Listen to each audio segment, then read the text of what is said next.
Hello everyone. In this tutorial, I want to talk to you about the possibility of using Blender's procedural textures to modify mist and depth information in compositing, achieving effects like the ones I'm showing you right now, an animated patchy fog mask. Mist and depth provide masks based on the distance of objects from the virtual camera. I extensively discussed their features in a tutorial I published just a few days ago.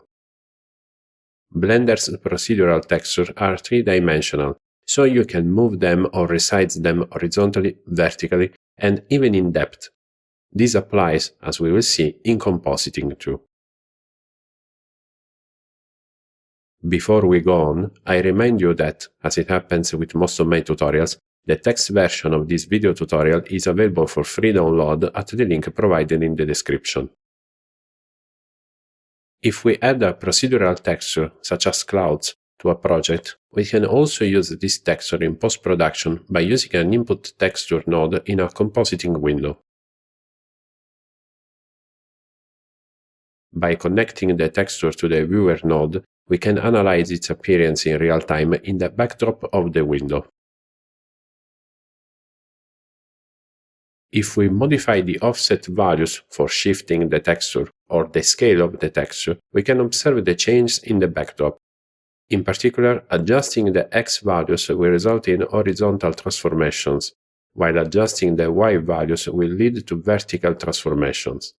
Lastly, adjusting the Z values will cause transformation forward or backward relative to the camera. We can also adjust the parameters specific to the textures in their respective tabs and view this change in real time in the backdrop. For example, we can modify parameters like size or type in the cloud's texture type. Using the arrow keys or the tools in the timeline, we can navigate between the various frames of the animation. Of course, by default, the texture won't be animated because none of its parameters are animated, but we can address this immediately.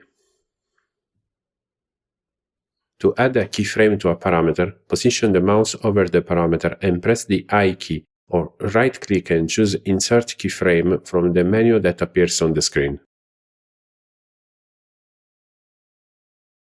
For instance, let's set a keyframe at the first frame with size XYZ set to 1 in the texture node.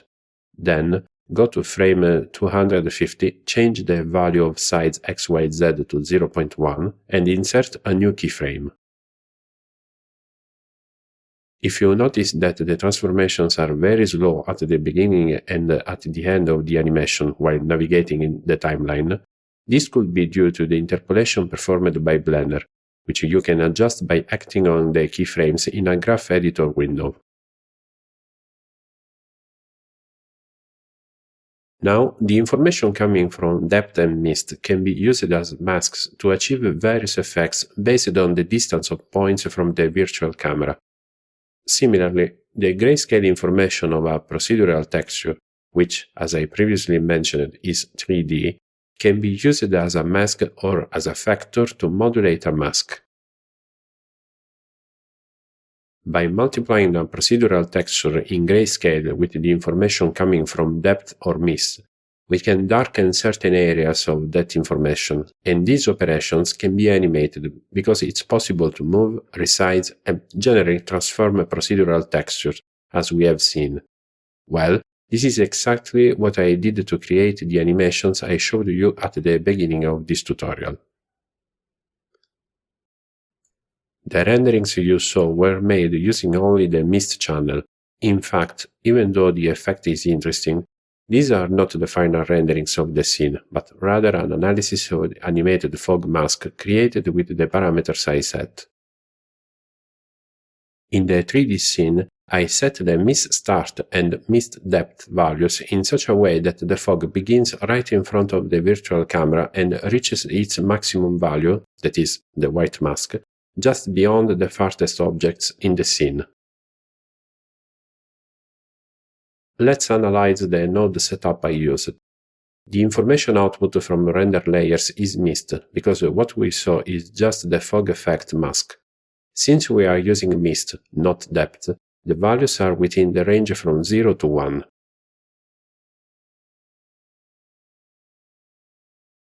Now I'm showing you the information output from mist, connected to the viewer node without any modulation from the textures. Mist is then sent to a multiply node, which multiplies this information with a cloud's procedural texture.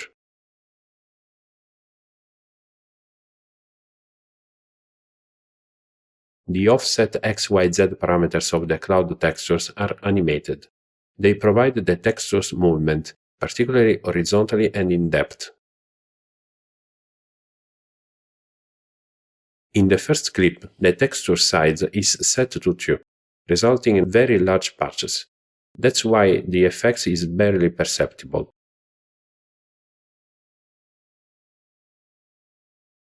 The product of multiplying these two pieces of information darkens the mist information in patches, corresponding to the dark areas of the cloud's texture.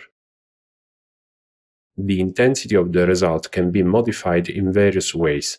In my case, I opted to use an RGB curves node.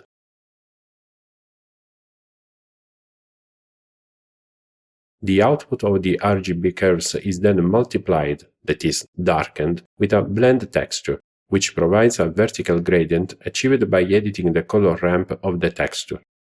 This aspect is worth dwelling on because it allows for further interesting customizations.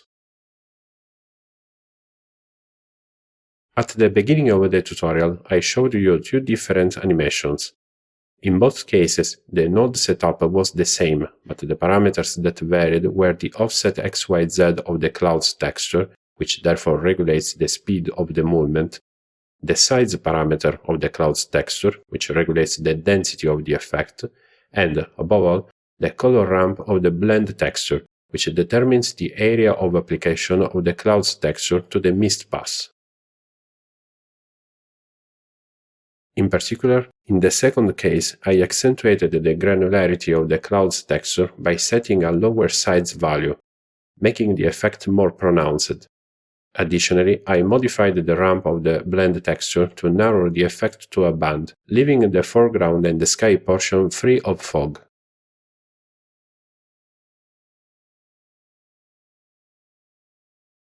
The gradients of the blend texture can be modified with a nice degree of freedom by adjusting the ramp, whose parameters can be animated by setting keyframes.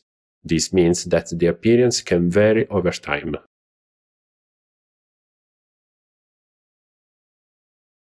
Animating the parameters of the blend texture allows for fading and other effects. In general, considering the multitude of combinable tools and animatable parameters available in Blender, you can see that the achievable effects are many. What you have seen here is just a simple example of what can be done using procedural textures to modulate some effects in compositing, both for creating animations and single images. The combinations and the settings depend on the purposes you want to achieve. I hope this tutorial can be helpful to you. See you soon!